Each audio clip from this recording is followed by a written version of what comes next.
Hello, welcome to the Boss It podcast with Mark Edwards and Michael Humblett. This podcast is released every week and is an over-the-shoulder look of a frank and candid discussion between two experienced software executives, providing you with useful tips, techniques, and the latest concepts to help you grow your software business in the fast-paced digital age. So let's get into it. Here is Mark Edwards and Michael Humblett.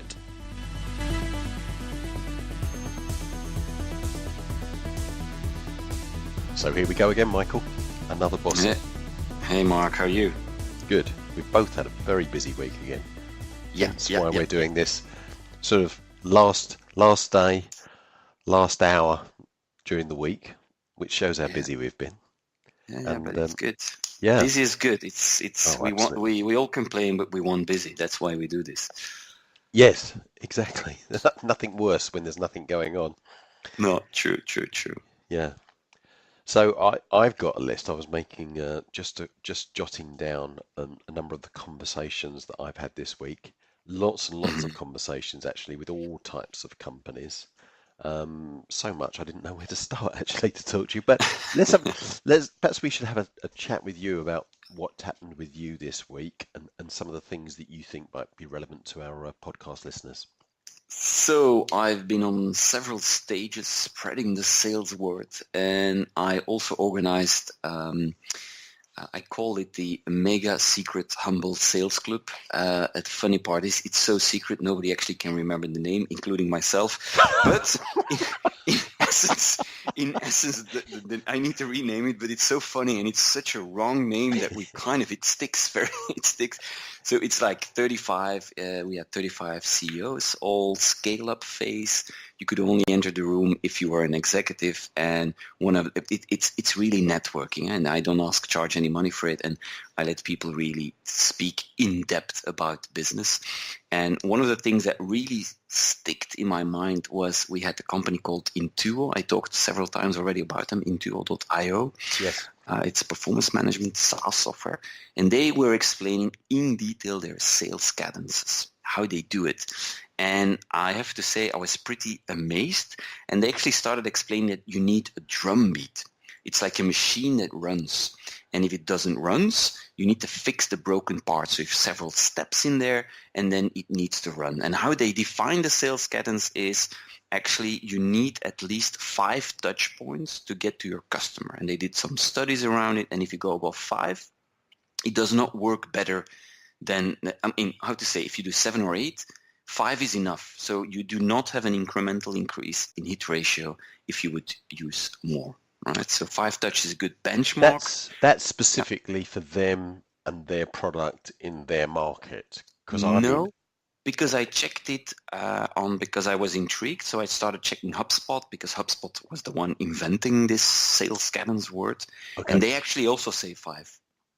Oh, okay. That's the interesting one because I know marketeers, they all say you need at least 11 touches. 11. I know, Mark, we've both been in the room listening to that story. I know. So I'm thinking 5, but this is not like just a touch. This is really, I check your LinkedIn profile, then I send you an email. It's really like outreaches, right? And then I try to call you, and then I'm going to add you on LinkedIn. And no, it's not just sending a movie and hoping I hit you somewhere, which for me is more marketing and branding approaches. Yes. All right. And they also claimed, one of their big claims is creativity wins. And they are extremely creative. For instance, they showed me like personalized video movies when they were talking to a company called Elvis, and they actually had a guy singing an Elvis song for like 10 seconds and then switched. They did a lot of this craziness, which for them works really well. I'm always wondering how can you apply that in another business? Because I'm dealing with a lot of these companies that are in the fintech selling finance, and they're like, Michael, we can never ever send this stuff to a CEO. But you have to bear in mind, Intuo only sends this stuff to CEOs. So I don't know if I think they're different. They don't have the fear, and they think, well, you know what? If it doesn't work, it doesn't work, and they just try. So I'm really thinking I should try this for another company just to see if it works in some different manner. I'm pretty sure if you would get an email like that, you would be intrigued, Mark. You actually got one once. Yes, I did. Yes, Yeah. absolutely. I've seen examples of their marketing, and I was impressed because I think it achieved the first step for any marketeer, which is to grab attention. Yeah. Um, and I, So s- yeah. and funnily enough, because I was talking to somebody just yesterday, and they were at a conference where Benetton, and there was the photographer who was behind the Benetton adverts, and I don't know if you remember Yeah, what maybe Benetton did not. many years ago, where they've done the same thing again. They've got a very well-known photographer who he's got his own style, and he goes out and he really does create impact. Benetton were criticised many years ago for creating billboards that many people were offended. But guess Yeah. what? Everybody knew about it. Yeah. So maybe they're right, huh? I've got a couple of questions though, because Yeah. when you're saying about these 5 touch points and the sales cadence, um, now are you talking about, for instance, that they're communicating with somebody and they're sending them 5 messages, or are you talking that they are being able to monitor that there are 5 different ways which the client or the potential client is coming and viewing information from them before No, they it's engage? it's really things they can control. So outreaches they can control. I'll read you one. Add on LinkedIn, number 1. 2, send them an email. 3, call, meaning call until you reach them. Yes. 4, again an email. And then 5, the decision is either there is a meeting planned or you say stop and then you put them in the nurture queue for potentially way later.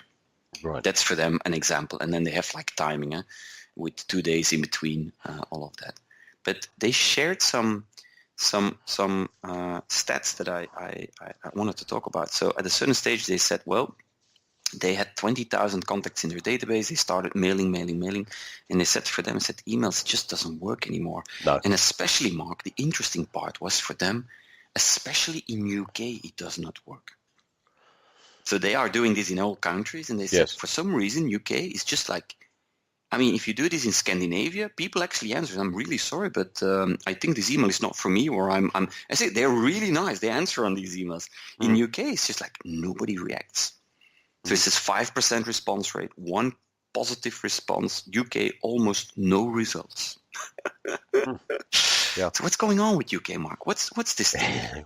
Well, What's happening? Tell me. I think I mentioned this before, is the fact that because English, that's our native language, in America, and this is just a theory, but I think it may be part of the reason, is that I think in America they were probably a little bit ahead as regards marketing and reaching out and really trying to fully leverage email marketing.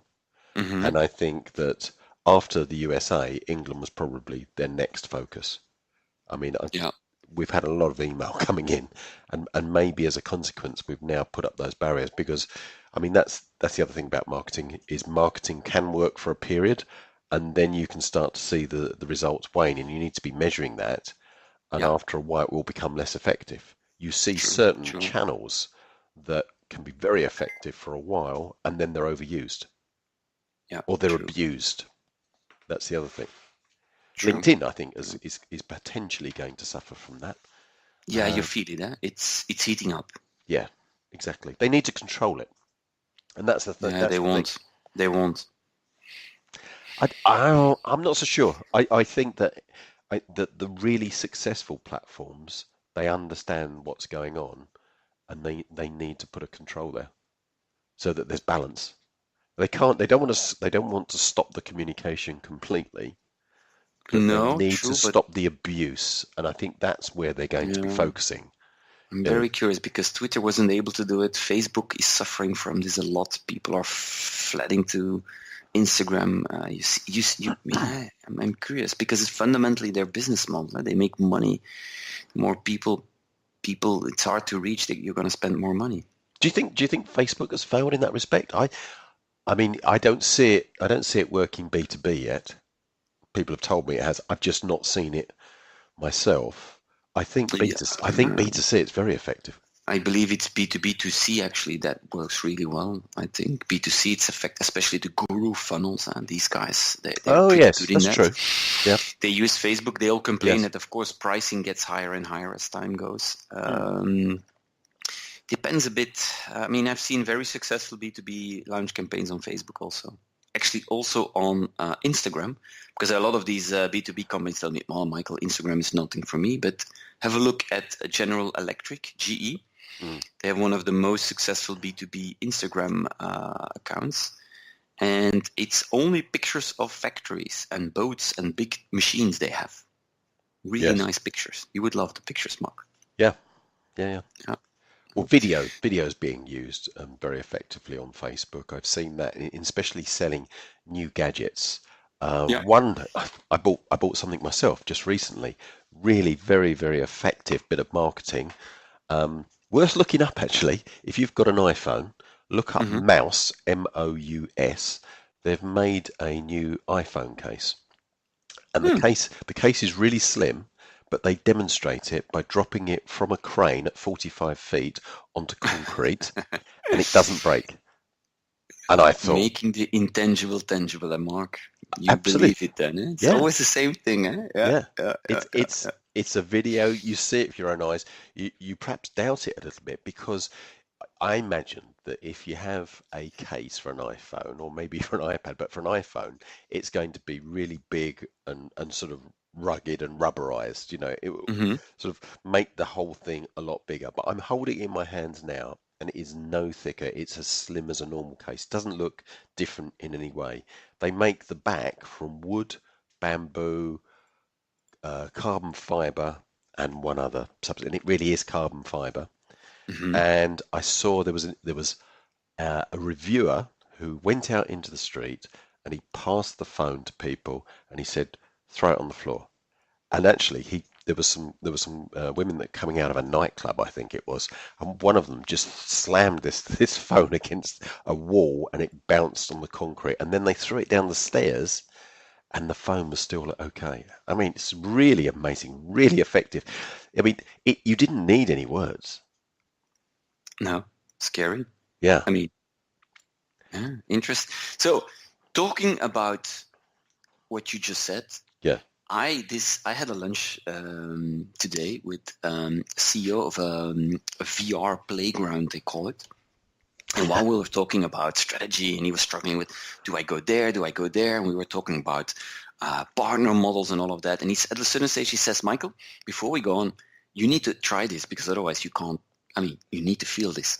Yes. So I'm like, yeah, sure. It's Friday. So I follow across the street, and there is this big place. I don't know the word. You say hangar, Yes. like a big place. Big hangar. And you put I get a, like, how do you call it? A rucksack, and I get the glasses. Yep. And then I get a big gun in my hand, like a plastic toy gun, but really heavy with a recoil. Actually, I'm thinking, yeah, boys will be boys, and Mark. So, and I'm standing in the middle of this really big space. Yep. And he says, "Okay, you can walk around. Don't worry. If you get attacked, you can run away once you see walls. Just don't hit them, because it might be you're outside of the field."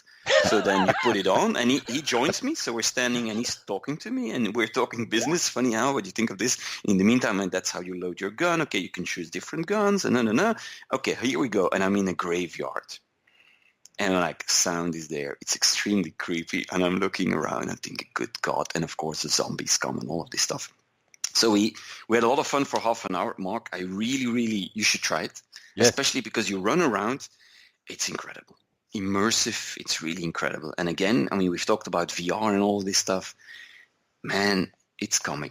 It's really coming. This time I really thought if you get the picture even, because it still looks like a game, if you move it a few levels up and it's going to come, it's going to be really, really scary stuff and fun stuff also. So he used that to grab your attention and to really get a feel for what the business is all about. Like in spend your time with me, not with the others, right? Yes. Yeah, exactly.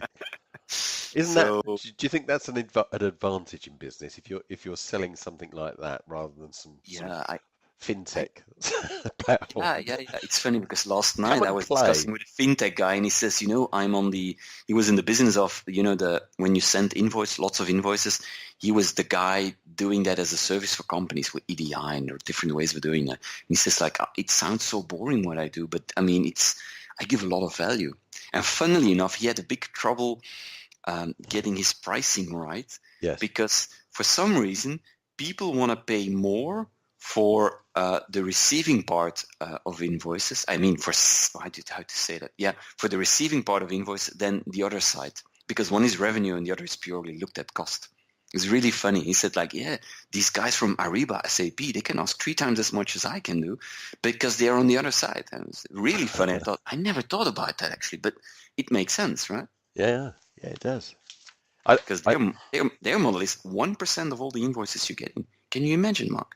You talk to $1 billion company and you say, I want 1% of the billion to do this.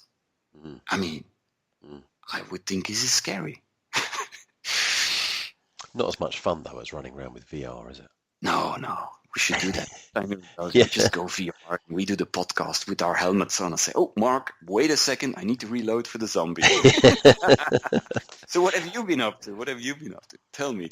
Oh, well, I'm talking to all sorts of companies this week, from very established businesses to some software businesses that have been around decades. They've been around decades, and they're looking towards an exit, but very complex businesses, lots of different products, to some startups, some people who have got young founders who have got some really new ideas, and they're looking how to take those first steps. Some of them have progressed quite well, quite quickly. They've managed to find some funding. One of the companies I spoke to, and hopefully I might be able to give a bit more information, maybe even get them on the podcast. They were doing 3D printing.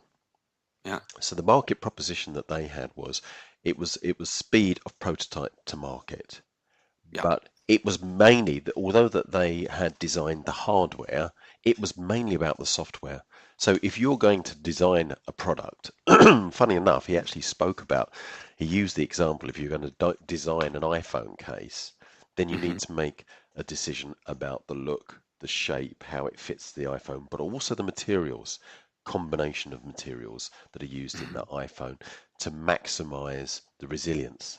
And he knew about the mouse product, so he may have had that in mind. It's quite strange because actually the product had just arrived for me that day. So if you're using that, then the back, for instance, of the iPhone may be made from something different than you have around the edges. And then inside the iPhone, you've probably got another material again that has got that high absorbency requirement. And what their software does is it enables you to or the software to suggest the materials, and held within their database is all of the information regarding its absorbency, the flexibility, because that could be very, very important for different products. And also what they're talking about is the shear strength, because they can mix materials. So held also within the database is the temperature at which these materials are going to be extruded at to be able to create those prototypes. Because with normal plastic injection, it can't blend in the same way.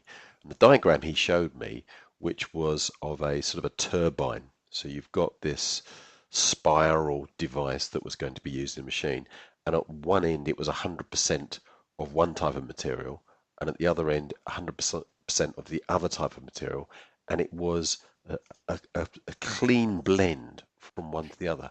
At the base you needed the rigidity, and at the tips you needed more flexibility, and it would be able to create that blend right the way through. And it had all of the material, so all of the information, so that it knew exactly how that material would perform, which at the moment most people are doing that manually. So to be able to create that really quickly, that makes a big difference. That's a pretty product. Yeah. So they've been out to some pretty large organisations, well-known companies, and they're showing a strong interest. Already raised quite a lot of money. So we're looking at that company at the moment because I think that is something we've got to go through quite a few steps really to look at this in further detail, but quite interesting. I can But imagine. it's great to hear the passion there.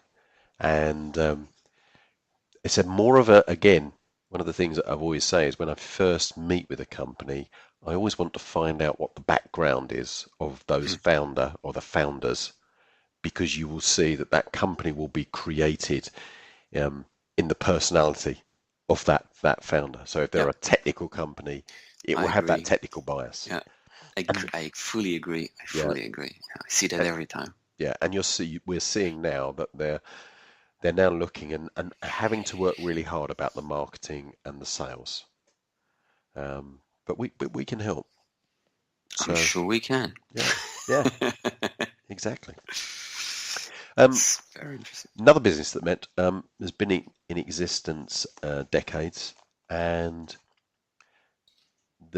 I think that they are struggling because the founders have been doing this for so long. They don't know what life would be without this business. Oh, yeah. Interesting. Yeah, and the Yeah. business is not performing. You know what we've been saying about, you know, look within the software industry at the companies that are really growing. And you know, the last 18 months, we've been really focused on that. We've got 370, I think it is, of these fast growth SMEs. We've now got 64 software unicorns that we're studying. That's a Um, lot. yeah, and it's growing. There was a big increase. I think it was in 2016. It dipped a bit in 2017, but it seems to be picking up again in 2018. So there's more joining the ranks of the unicorns. And I think that is, you know, a number of factors.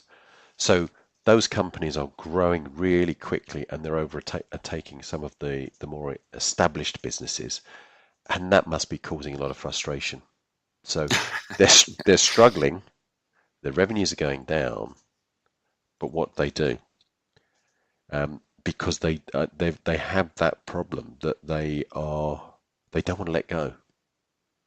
I think that they've probably ridden that business too far, Yeah. and it needs a lot of work to turn that round. Interesting, actually. I was with a company this week, can't say the name, and I felt from every angle that it existed 5, 15, 16 years. Yeah. And I looked at the product, and while all of their competition is going in cloud and SaaS, they were showing me their data center. Interestingly, it's a long time ago. Somebody showed me a data center they owned, Yeah. and they had it on servers, and they actually were still talking about Windows XP kind of stuff, where I'm thinking, oh boy. But Yeah. they dominated the market. But I feel from every angle, I smell the, guys, I mean, somebody's going to eat you alive if you don't invest in the product. But I feel immediately they don't want to invest in the product because they've been around 15, 16 years. And it's this you know, this flex moment where they'll have to sell it, or they'll have to do something, or they have to invest. But I mean, you can do this for 2-3 years, but then something will happen, right? If you don't take the choice, somebody else is going to make it for you. And yeah, I mean the world changes, and if they don't change, they'll get left behind. Yeah. And maybe further investment into that product isn't the right way forward. Maybe they need to develop another product, but Exactly. they need to have a think about where is the real diamond within their business? Is it their software, or is it their knowledge? Is it their customer base? Yeah. Is it what they Yeah. know? Is it what they know about a particular market? In which case, that might start to give them other options. But where you tend to get the problem is if the shareholders are looking for a shorter term exit, and you've got an Yeah. executive team that are looking for sort of the longer term, you start to get a conflict. Yeah. And the problem that I immediately saw, exactly what you said, is that they hire young guys, young guns, and they want to move forward, and they get extremely frustrated. So I felt it from every angle. If this continues, I mean, this good guy here is gonna go for sure. Yeah. And you can bribe him with lots of stories and a good car and a nice salary, and then you can give them a big title, but eventually really talented people feel and smell something's wrong and they're gonna go. And I think at the heart of that is not is avoiding those painful conversations, because Yeah, you got isn't it both. also they don't want to do it yet because they are not sure what to do, and things are Yes. fine. The Yeah. classic mark, things are fine. We're getting lots of cash in here. Yes. Things are fine. Yeah, that's true. But will they stay fine? Yeah, but they'll probably think when it change. I mean, I'm now playing the advocate of the devil, Yeah, but I could saw it in their eye, and they're probably thinking, "Hey, you come in, you have no clue about my business. You're telling me all this stuff. I've been doing this for 15 years. I dominate the space. I make tons of money. I have a really good life. Why would I change now?" See, that's resistance, huh? Yeah. It's case by case basis. Yeah, It's true. down to understanding what the objectives are of those investors and shareholders, Yeah, I and agree. then seeing what the real strengths are within that company. And Yeah. and maybe they don't have anywhere to go. I've worked in organisations, or saying they haven't got anywhere to go. You've always got somewhere to go, but it perhaps doesn't make sense for them to take that business forward. Exactly. Yeah. But Yeah. sometimes perhaps they need to divest, or maybe they need to start a new subdivision which can split away. There's lots of companies that have been created in that way. Yeah.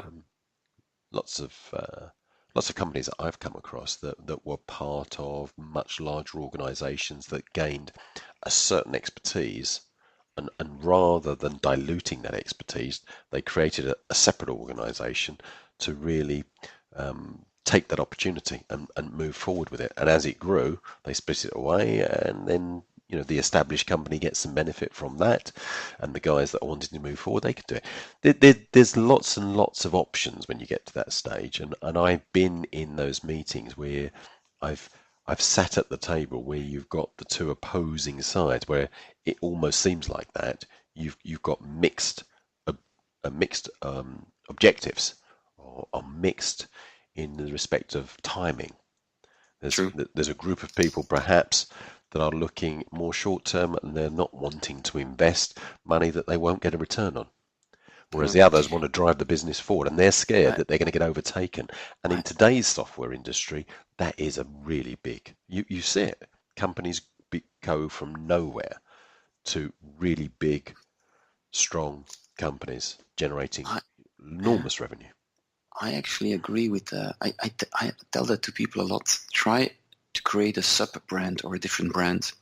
Let it stay under your wings for a while, but make it look completely different. Like the outside, different website, different branding, all of that, but it could still be the product, and then you can, I actually say that a lot. So that's, Mark, so that's really good advice from you. Well, try, It's Friday evening later, Mark, so you gotta forgive me for that one.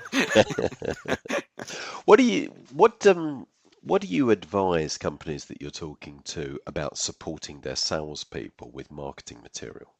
What are the things that you see that work? What doesn't work? Where does a company need to really focus? I fundamentally believe in making the intangible tangible, right? So you need to find something to trigger lots of senses. Let's say it like that. It can be a sheet of paper. It can be something else. But in essence, the problem is a lot of people think, well, let's take the Xerox or the Canon or the HP approach to life. I want my sales guys to go out with binders of every solution, and they just start asking questions. And when the question says, I might want to need this, then you pull it out and say, here it is. That's the old school way of looking at things.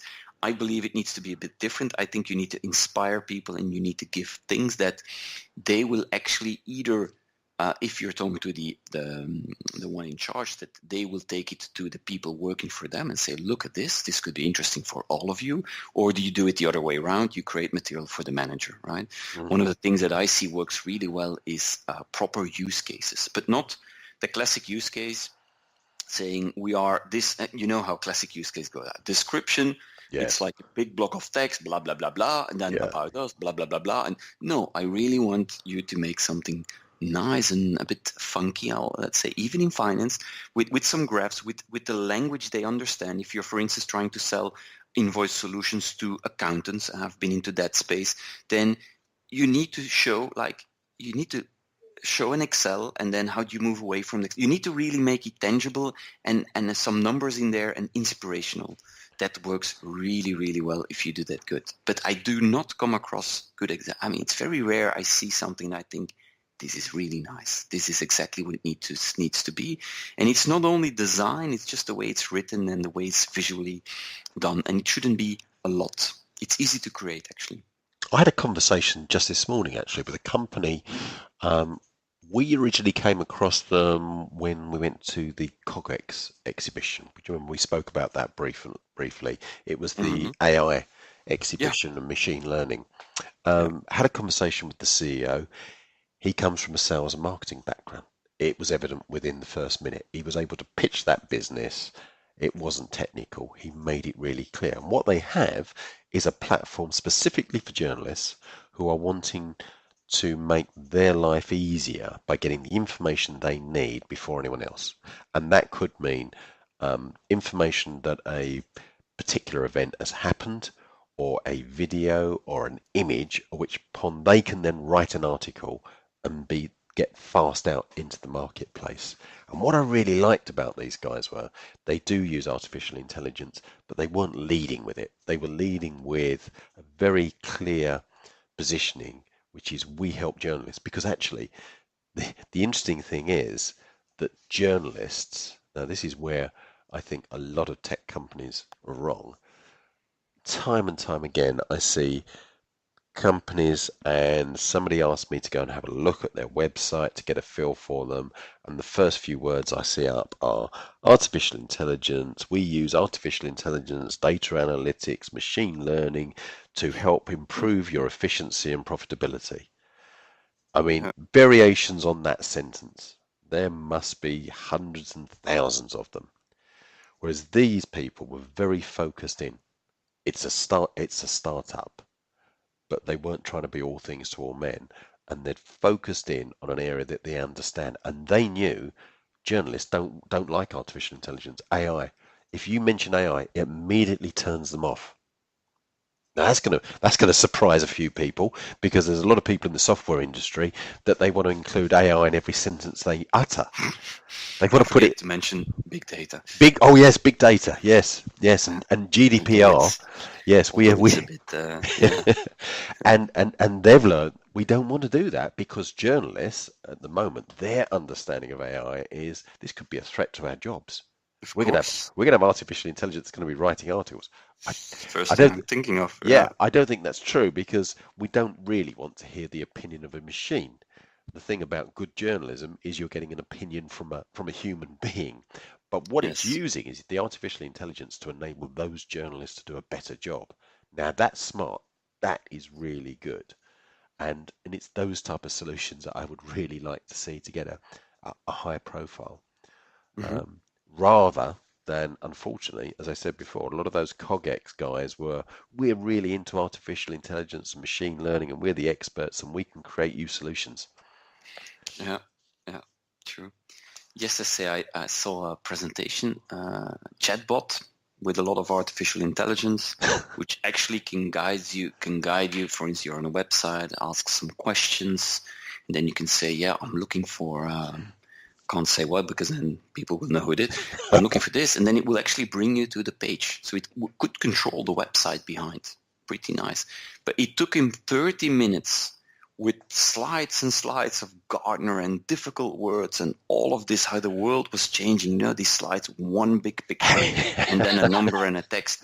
And I was like, after half an hour, I was thinking, and then he showed his product, and his product was like, it was really well made, but it looked so simple because it was well made. It looked really simple. Yeah. And I mean, these people, they were expecting like a rocket to Mars, right? And it was like, oh, That's what it does. Oh, Yeah. interesting. It was done. I'm Just done. going to demonstrate my product. I'm going to Yeah. show you my product, and I'm going to demo it. But before I Yeah. do, I want to tell you a quick history of the world before we Yeah. get there. Oh, and he did mention a quote. You know how I'm in favor of not doing this? He did put Elon Musk on the screen with a text. And I'm always like, I told him because he said, Michael, do you have some advice? And I'm like, dude, Don't if you use one of these guys, it means you have no opinion. Yes, yes. Yeah. Well, Steve Jobs, Elon Musk, who else? Bill Gates, Amazon, the Amazon guy. the Amazon, yeah, and Yeah. Warren Beatty. They're the ones that they First tend to use. trillionaire, by the way. Yeah, Talking about a unicorn. yeah. I don't know what that is. That's even another category. Yeah. Actually, really interesting. The other thing about this company with this journalist platform was he said, what we find is we go in, we demonstrate our product, 12 minutes flat. It's done and they understand it. Isn't that refreshing? That is like it should be. Yeah. Very short and sweet. Here it is. And This is what it please does. don't This is show where it's everything in one go. If you can do No. that really well, find ways to let them come back. That's what you need to do. Yeah, I think it's understandable because you know we, especially in those startups, you're talking to the founders who have an immense amount of knowledge. Usually, they've worked really hard, clever guys, academic, and they want to get all of that information out of their head because they're really impressed with it. But they forget they're not their audience is not coming from the same place they are, and they just No, overload the audience. true, It's true. it's just all over them. Yeah. Actually, talking about overloading our audience, we're at 35 minutes, coming up to 36 Yeah. minutes. Doesn't time fly when you're having fun, eh? Even late on a Friday afternoon, you can still have fun. True, true. So I'm you gonna got pour any? myself a good glass of wine, Mark, and I'm just gonna stop doing stuff now. Have you read anything recently? Any tips or anything that we could give to the listeners? Any books that you've read? Or you've probably been doing too much driving by the sounds of it. Yeah, I've been a lot in the car. No, I do sit on a lot of information. So I think you and I, one of the things we should do at a certain stage is like share the best. I like this one, Mark. Share the best slide we've seen in a year. That's a good one. The best PowerPoint slide. Because I tell you something that I started noticing. I mean, we've all seen it.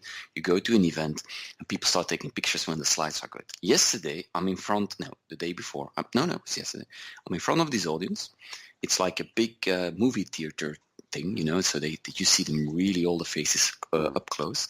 And I'm doing this slide with 4 parts and nobody's moving. And I'm thinking, okay, this is not good. And then when I get to the 4th part in the slide, I see the entire room taking their phone, taking a picture. So I know on that moment, this is a good slide. And it's probably because of a mix between content and also I've started to really design my slides so they look very nice. So because I know the only thing that you can know if you're doing a good job is when people start doing this picture thing. Well, they might be taking a photograph of it because they're thinking, I've got no idea what that means. Let me take a photograph of it and I can be the same. I can take it home and study it. Mark, and then there is always this guy asking, hey, Michael, screams through the city, are you sharing the slides? Yeah. No, I'm not. And then I'm like, well, I will, but not all of them. Yeah. I love that one. Yeah. Because then, and you know what's funny? Sometimes I just send them all, and then I have people saying, hey, I figured out which slide you didn't send, and I'm like, dude, I sent them all. Anyway, but I like the idea of the slide. That's a good one. I like slides. that. I'll tell you something I did think today. If there are any app developers out there, go and speak to Range Rover. I've got a new Range Rover, and the Range Rover apps are awful. They just don't work. They're so buggy. So please contact Range Rover, get them sorted, because I think the rating on the iPhone's app is 1 star out of 5. Now there's a big opportunity. I've spoken to lots of these app developers. In fact, I usually get 3 or 4 contact me every week looking for business. Don't come and contact me. Go and speak to Range Rover because they need a big help. So that's my tip for this week. And also a book which is by Annette Simmons. It's called, and I love the title, title. Whoever tells the best story wins. And that's very That's true. interesting. Yeah, I I love really that like that. one. I love that one. Yeah. I actually am going to an event and there was a guy speaking and he wrote a book and the title is Trust Me, I'm a Salesman. I haven't read it yet, so let me see him on stage and read the book and let you know if it's good. Well, I know Ben Kench. Actually, Ben Kench would be a great guy to get onto our podcast. You would have a good conversation with him. He wrote the Sales Guide for Dummies. I always think that's a funny one to have, the Sales Guide for Dummies. But he's a lively guy. Perhaps I'll have a chat with him and get him onto our podcast. Good. Perfect. All right, I think we're done. I've had enough of you now. I'm getting tired. I can imagine. We're nearly 40 minutes. What are we doing? We're going crazy. All right, good to speak to you, Michael. And hopefully you have a good week next week. I'm doing a bit of travelling next week, so I'm going to be in the Netherlands for a few days and doing some business over there. So we'll see what happens. And I look forward to speaking to you next week. Thank you, Mark. Cheers. Cheers. Bye-bye.